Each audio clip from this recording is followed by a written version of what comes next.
Okay. Hi there, and welcome to Taking Charge of Your Health. Today we're going to talk about something that's very close to all our hearts, maintaining our physical activity. Do you mean it's close to our hearts because it's good for our hearts? Absolutely. It has huge benefits. But it's also close to our hearts because it's a very natural thing to do. Humans are physical beings. We are designed to be active. Yeah, but how many of us have turned off that little voice in our head that says, be active? How often have you heard this? As soon as we get busy, physical activity is the first thing to go out the window. So this program is all about maintaining the rage, you know, keep exercising, keep active, and enjoy all the health benefits that go with it. Jonathan Duffy spoke to Tony Stubbs of the National Heart Foundation about what we can all do to get some ticks for our ticker. Is physical activity important for health? Well, there's a lot of benefits in terms of health benefits. You can reduce your risk of cardiovascular disease, for diabetes. Some cancers can be prevented as well. And also for people who are older, osteoporosis is an issue. So being active helps with your bone density and other things as well. So it can prevent falls. But I guess we forget a lot of times about one of the wonderful things about physical activity as well. So as well as preventing disease, it also makes us feel a lot better. People sleep a lot better when they do. It can help to, you know, look after your weight if people have issues around that area. And also just a general feeling of more well-being. And a lot of times activity can be done with family and friends, so you obviously feel a lot better about that too. Tony, is it necessary to be athletic or physically coordinated in order to be healthy? No, you don't need to be coordinated or active. I mean, that certainly helps, but certainly everyone can be physically active if they want to. And there's certainly a lot of evidence that moderate physical activity is really healthy and a good health benefit for you. So, no, going for a walk or taking the stairs or do anything that you really enjoy, gardening is certainly a lot of activity. You can get a lot of health benefits from that. Yeah, being fit is you know, getting out there and vigorous, huff and puff and going to the gym and doing those sorts of things. And that, for people who want to do that, that's fantastic, and we'd certainly encourage people to do that. But for a lot of people, that's not possible and they don't quite enjoy doing that. So what we want to try and do is just to be physically active in any way they can. So find things that they like, you know, to do. Try and do things with friends, and even the most important thing I think is to try and fit it into your normal daily life. So what you want to try and do is think of ways that you can do it, because we're all extremely busy and it's very difficult to find ways for us to be active. So by taking the stairs or getting off the train one stop earlier or getting off the bus one stop earlier, I think walking to the shops is a really good way, and also trying to find things to do with your family. So on weekends you might actually go for a picnic, but you might actually do something active with them as well. So I guess, you know, sit with your family and your partner and your children or even yourself and try and find out ways that you can do it in your normal life, and see how you go with that. Try and pick something that you enjoy. Obviously that you're going to try and do it for a bit longer if you actually enjoy it. Set yourself little goals so that you're actually improving on your activity all the time, and try and do it with friends. It's a lot easier to do it with somebody else than trying to do it by yourself. Maybe you can find a time during the day that actually suits you, that says that's my activity time and I want to get out and go for a walk, say at lunchtime or things like that. And try and do different things, you know, different activities that you quite enjoy. And obviously most people can be moderately active, there's not a problem with that. But if people actually do have some, you know, chronic disease or conditions, then maybe they might need to see their GP before they actually engage in it. It's not like you have to take up marathon running or anything. Although if you have, that's fantastic. But being active is really just about having a better quality of life. You know, how well you sleep after you've had an active day. You've been surfing, you've been skiing, you've played some sport on the weekend, or you've worked in the garden. You know how refreshed you feel when you go back to work the next week. And it not only increases the length of your life, which I love, and it stops ageing process, which I love even more, but it helps you to absorb your food better and also gives you more energy. It helps you to be more alert and cope better with stress. And it can lessen depression and anxiety. That's right. In short, the more you do, the more you get out of life. So what is it that stops us being active? If the benefits are so obvious, why aren't we keeping moving? Jonathan spoke to Neville Owen.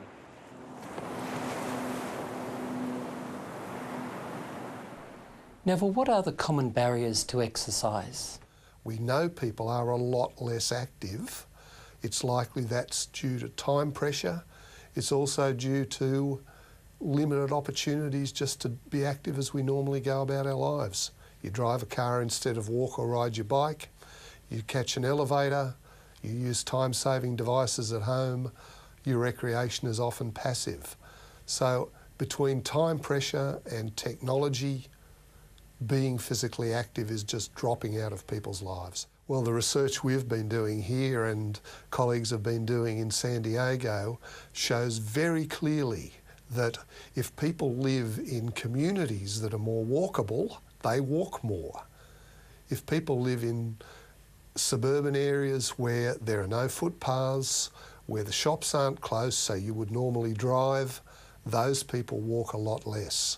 So in many ways, physical activity, opportunities for it have been designed out of people's lives, depending on cars too much and there being no real functional purpose to walking or riding your bike to do things as you go about your life. And that's a tragedy. How do we combat these barriers? There are a lot of practical things people can do. If you really do decide you want to fit more activity into your life, then there's that simple rule of look for the opportunities, think of being active as an opportunity, not an inconvenience. The other important thing is finding opportunities for being active for fitness or recreational purposes. It only needs to be 20 minutes or half an hour. If you can find an hour 3 or 4 times a week, that can be an extremely cost-effective way to be physically active. What tips do you have to encourage a family to become more active? For kids in particular, less TV, less video games, less videos and passive entertainment. Kids can have a lot of fun just sitting around. These days, they can get a lot of excitement and enjoy themselves, and the challenge for families is to get kids up and out. The best thing you can do that is to have them actively engaged in sporting activities in the local community. All of our population surveys in Australia show very clearly that adults, mostly what they do is walk. And walking is an easy, enjoyable activity, and it has a lot of health benefits if you can get out and do it regularly. However, people forget there are a lot of really good fun things to do. You get busy, you forget about sport. Sporting opportunities for middle-aged and older adults are a great way to get physically active and to enjoy the social aspects of activity. There's a lot of ways in which people can identify enjoyable, sociable sorts of activities that might have a skill component, and often we forget about that. A lot of the time, good physical activities that are great for our health, you don't even have to think about the health benefits. You go out, once you start doing them, they lock you in socially, they lock you in terms of developing skill, getting a buzz. We get a bit exercisey and earnest about it, but really, physical activity is a natural human thing and it's hugely enjoyable for people who identify stuff that means something to them and is good fun. Cut. It's true what Neville said about activity being fun. You don't think of it as exercise. And when it's sociable, it's even better. You ready? Yep. So any exercise you do has to be practical and easy to do, something you like that fits your routine. Exactly. Like, give it back. I'm a runner and I like to run in the morning because it gets it out of the way before all the day's stresses. Whereas for me, it's my lunch break. It has to work for you. Here, fetch. There are many myths and misconceptions about exercise, and so much information it's often hard to know just whose advice to take. You may not want to be an elite athlete, I mean, let's face it, not many people are, but just how much exercise should you do? Stephen Blair had some pretty remarkable things to say about just who can benefit from exercise.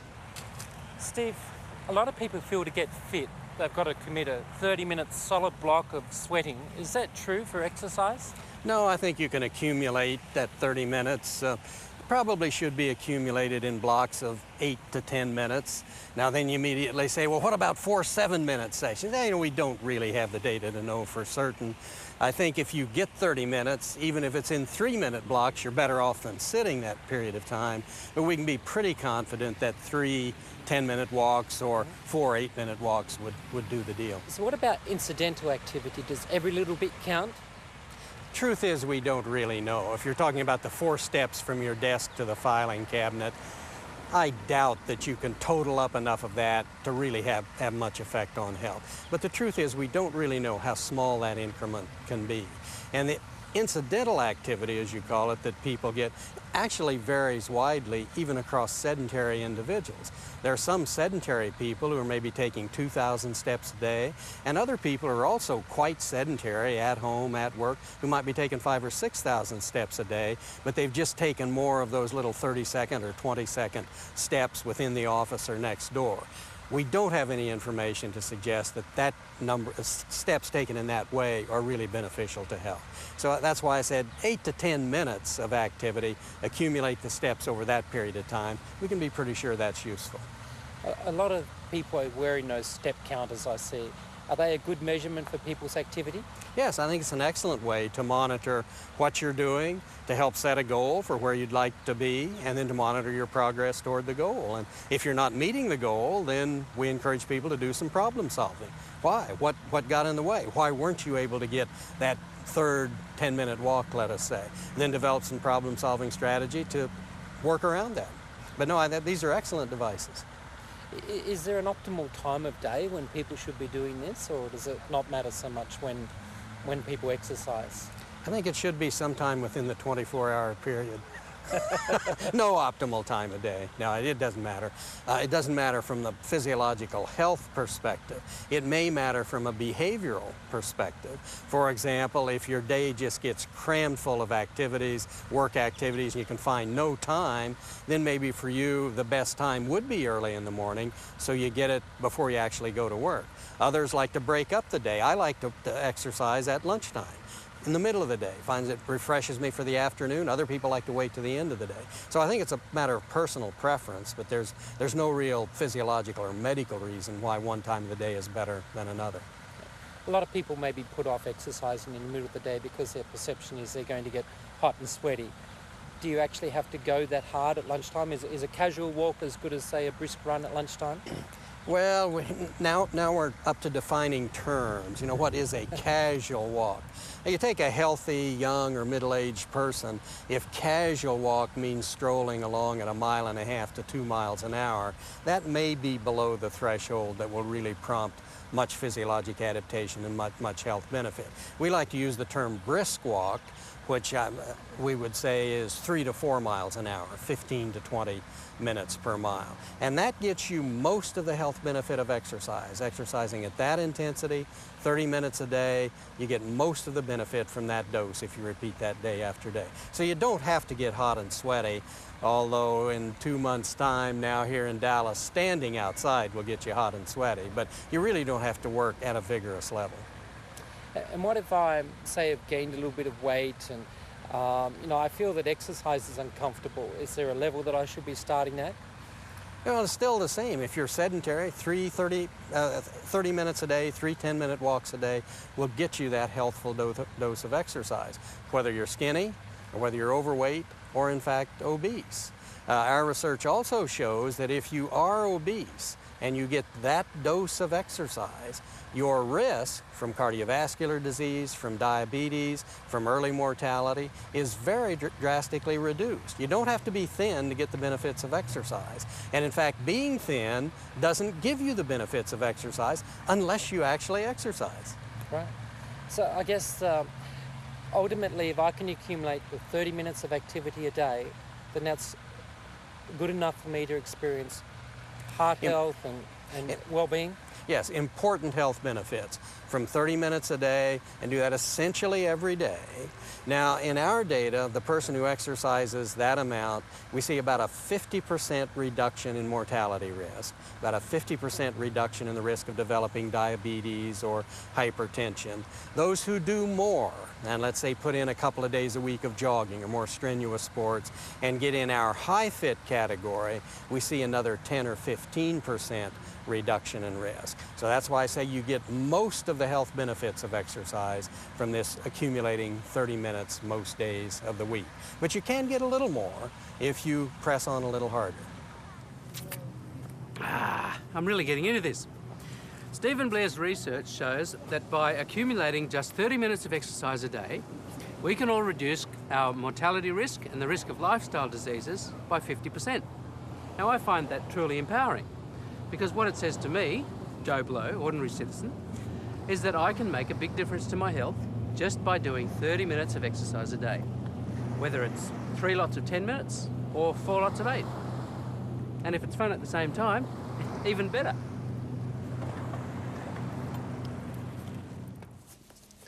Our next guest is Darren Morton, who has some tips for us on how to train smart. If we understand how the body works, we can get the most out of what we do. As we're aware, the World Health Organisation recommend that we try and incorporate into our day, and it can be even broken up, but those 30 minutes of activity. However, really that has stemmed, I think, from a knowledge of all of the disease states that we have in our society that are related to inactivity. You know, things like coronary heart disease. And so that's, in my mind, the 30-minute initiative is really an attempt to try and combat, a defensive attempt to try and combat the incidence of these diseases. However, if you want to experience all the health and the vitality that you deserve, you really need to be embarking upon a regular exercise program. There are 3 foundations to any exercise program. They're overload, progression and recovery. And essentially they encapsulate what you need to do in order to achieve good results with an exercise program. Overload just refers to the idea that your body is a dynamic entity, and when you challenge it or you place stresses upon it, as long as it has the right resources available to it, it will adapt and get better. And that's why when you pick up some weights and you make the muscle burn a little bit, the muscle in effect goes, oh, that was a bit of a challenge, I'm going to be better prepared for next time. And so by overloading your system, that's the concept here, by challenging your system, it actually adapts and gets better. And that's effectively what we want to achieve with a training program. So overload is important. The second principle is progression. And essentially, if you place a certain amount of overload or always pick up the same weight, it challenges the body in the early days, but then eventually you get to the point where the body is adapted and is no longer challenged by it. And so in order to continue to get improved results, you need to progress the type of training that you do. And that doesn't necessarily mean going further and further and further. Say with walking, for example, it might mean perhaps taking a different course, and perhaps taking a course that has some hills in it, or perhaps even putting some jogging steps. So there's a variety of different things you can do. Those 2 principles coupled together are often referred to as progressive overload, and they are really foundational. And it explains too why I often have people come to me and they say, I started my exercise program, I have noticed great results in the early stages, and now it seems to I've just sort of become stale, I've plateaued out. And when you ask them about what they do the same thing day in, day out. Obviously the body is being challenged early on, it's adapted, it doesn't need to adapt any further. So overload and progression are the first 2 principles. The last one is very important, and people often neglect this, and that is the principle of recovery. Essentially those adaptations, your body gets better during recovery periods. And so having adequate recovery is of paramount importance to getting good results out of a training program. And it's for that reason why we say people shouldn't do weight exercises, for example, day after day. You need at least a day in between so that your body can recover and adapt and get better. Every day, being active in some way, seizing those opportunities to be active throughout the day is a great thing. But if you really want to embrace, all the vitality that you can experience, then the regular exercise program can certainly help you achieve that. And to my mind, probably the best way to construct a well-rounded program is to endeavour to do 3 what we refer to as aerobic exercise sessions per week. And aerobic just means with oxygen. So in other words, these are the sorts of activities that just get your heart rate up slightly and breathing a little bit more deeply. Things like the swimming and the walking and cycling. And in addition to that, get into some basic weight exercises. And these are very effective for all sorts of things like increasing your bone density and increasing muscle tone. And in fact, later we'll be going through and demonstrating some basic exercises that you can do at home. Okay, crew, it's time to get physical. Here's a series of exercises devised by Darren Morton that you can do in the comfort of your own home. So you don't have to worry about driving to the gym, all that stress.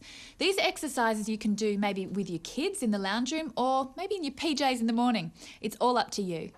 What I'm about to show you is some very simple weight exercises that you can do in your own home, and you only need some simple hand weights that you can purchase from any sports store to execute.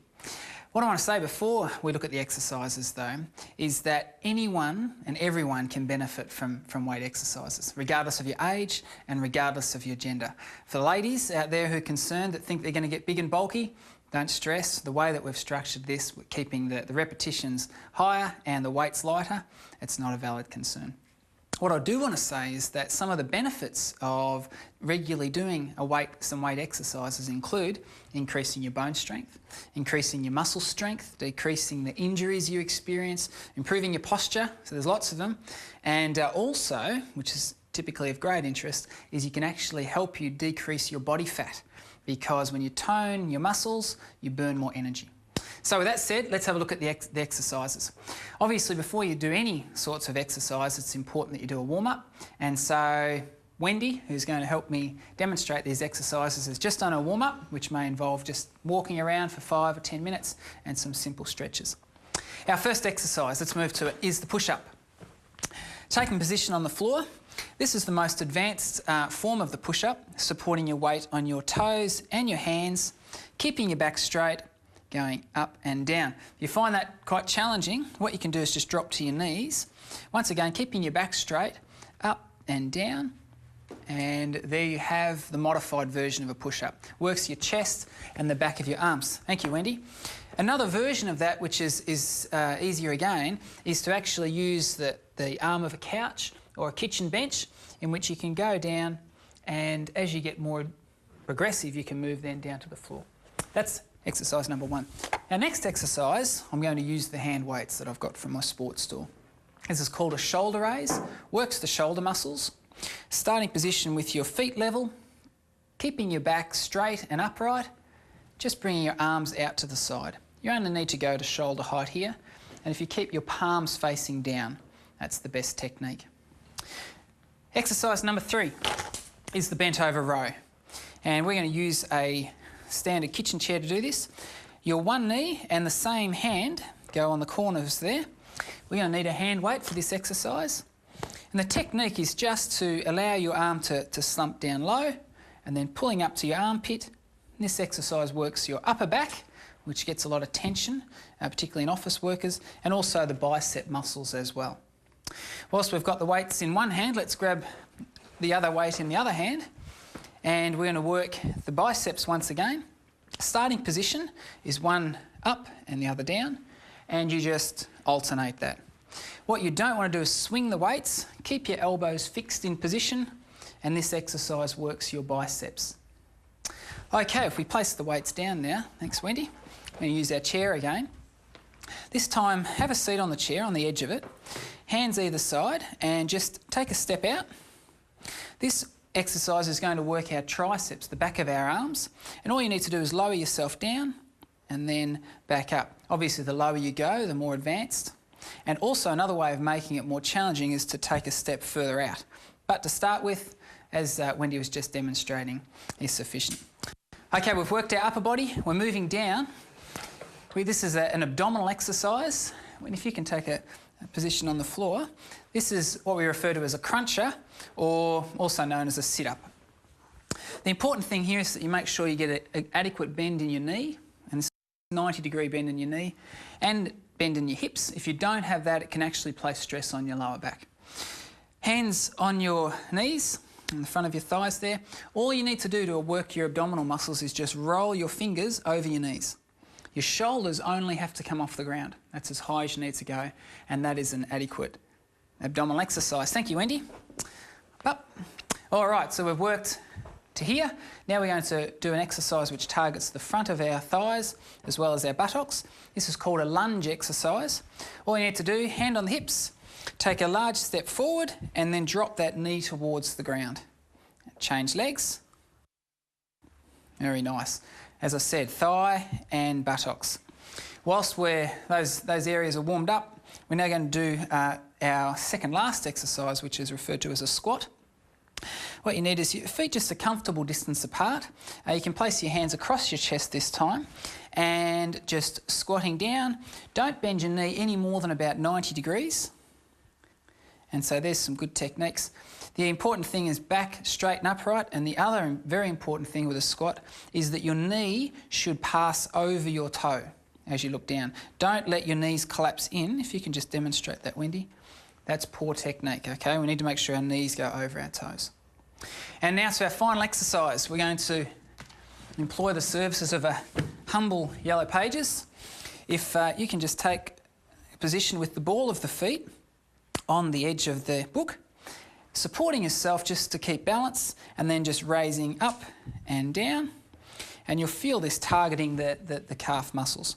To make it more challenging, you can just take the weight on one leg and then repeat the exercise. Obviously you need to alternate here to get some balance. And there you have it. That is our simple exercise program you can do in your own home. The way that we've structured that is that with those 9 exercises, you would do 10 repetitions for the first one before moving to the next one.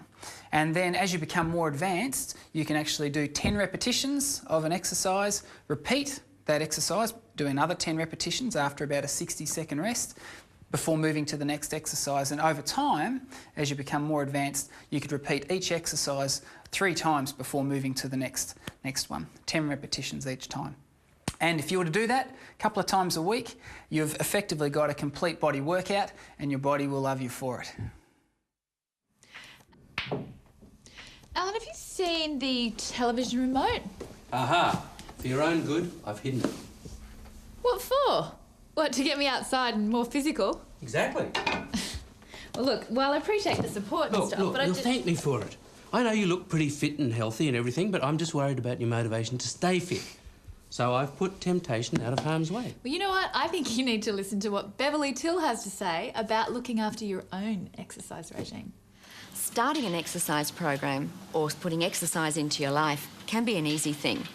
Keeping it there, well, that is the difficult thing. And let's talk about that for a moment. Let's look at the motivation for why you've started the exercise program. Is it something that you have chosen to do, or is it something that somebody else has suggested that maybe you should do? So have a look at that reason and make it yours. Choose something that you can gain benefit from and own the motivation for doing the exercise in the first place. Then look at what you want to do and in what environment would suit you. Choose something that is very comfortable for you to do. We're here in a gym today, and that's great, and that's something that I choose to do. But not everybody likes a gym. There are lots of things that you can choose, and it doesn't have to be a set exercise program per se. Swimming, cycling, playing tennis, all those outdoor things can do it just as well. So choose something that is comfortable for you. Make it easy for yourself as well. Ignore the time constraints. We all have problems with fitting it into our time frame. So maybe look at the location of where it is. Make sure that you can get there fairly easily in a time that suits you with a group of friends, and that may help you. Then just gather around yourself as much motivation and as much support as you can. I've chosen to work with a personal trainer because I know I need a lot of motivation. But work with a group of people if you need that support who are also motivated and who can encourage you to keep going.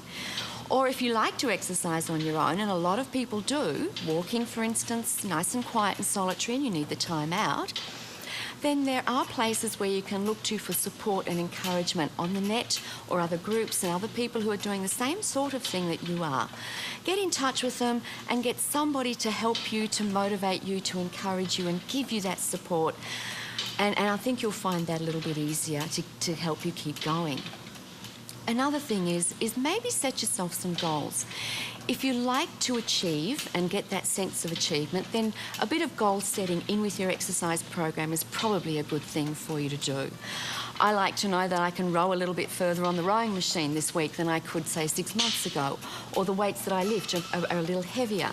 Maybe you can swim a little further. And if you do that, And if you can achieve those things and you set those goals, when you do achieve them, give yourself the biggest pat on the back. We are so used to being hard on ourselves and being very critical. So when you've achieved something, it's okay to say, that was fantastic and I've achieved this, and really give yourself a bit of support. It takes about 8 to 12 weeks to establish a habit, and once you've established that habit, you will then find that your motivation for doing the exercise has probably changed. I know it did with me. It changed. I still had the same reasons at the beginning. They didn't go away, but I added to them. I now have a sense of vitality. I have a sense of achievement, doing something that I set out to do and achieving that, and not feeling guilty about not doing something I knew I should be doing. But I also now have loads of more energy that allows me to keep going during the day and just getting through the day, whatever each day brings, but also the energy to maintain and live my life the way I want to live it, and that is just fantastic. Huh. See, Alan, I choose what exercise I do. You can't decide for me. OK, I'm sorry, fair enough. But why are you watching TV in the middle of the day anyway? Oh, I see. Well, I guess I can't really say much about you, can I? No. OK, moving right along, let's hear from Deb Hurdle of Sport and Recreation New Zealand on the importance of making regular activity part of your lifestyle. Deb, does exercise always have to be taken in a formal way? No, not at all, Jonathan. In fact, I'd rather you actually talked about physical activity rather than exercise. What we've found is that a lot of people are turned off by the concept of exercise. They think of all those hot, sweaty bodies in a gym, you know, looking fantastic in their lycra-clad outfits, and it really turns a lot of people off. So we're really talking about physical activity in its wider sense. So getting out, going walking, taking your kids out, playing a game, knocking a soccer ball around in a paddock with them, being physically active in every day of your life, every part of your life. So if you're working in an office, you know, rather than sending those emails to someone around the other side of the office, get up and walk around there with a bit of paper and actually talk to them. Good for you socially. It's also good for your, you know, keeping your physical activity up. One of the things we've tried doing is we give people pedometers in our office, and we always have a bit of a challenge. People come around and say, you know, how many steps have you done today? So it's a really good way to get people physically active. Any form of physical activity will give us health benefits. And obviously the more you can do, the better it is for you. But you don't have to be involved in formal activity or strong exercise. We talk about snacktivity, being little chunks of activity that you do in your day. So if you can do 10-minute bites of activity at any time, then that's going to give you real health benefits. What sort of activities could we do on a weekend? Well, you're standing here at the waterfront, you can see people wandering past. There's lots of things you can do. Get out with the family, take the kids out, you know, pick up Gran and take her out for a bit of a stroll. You don't need to be particularly fit and healthy to do that. You can start at any time. You know, as long as you've got sensible shoes that you can get out there and do things. And it's really good to involve other members of the family. If you've got a dog, be kind to your dog. You know, actually take them out there and give them a bit of run around. You don't have to be involved in traditional sports, and in fact I think the trend internationally is that people are moving away from traditional sports and activities. The commitments of 7-day working weeks and single parent families mean that people don't have the time to commit to turning up to a game every Saturday. They don't have the time to put into practices during the week. And so more and more people are getting out. Young kids love getting out on skateboards. Lots of people seem to be turning to surfing, getting out there, boogie boarding if you're near the sea. Just getting out and generally having fun and being active. Should we keep physically active as we get older? It's something that we should continue right through old age. You're never too old to start being physically active, and I think that's something that a lot of people need to understand. Just because they've had many years of inactivity, it doesn't mean that they shouldn't actually pick something up and try doing it.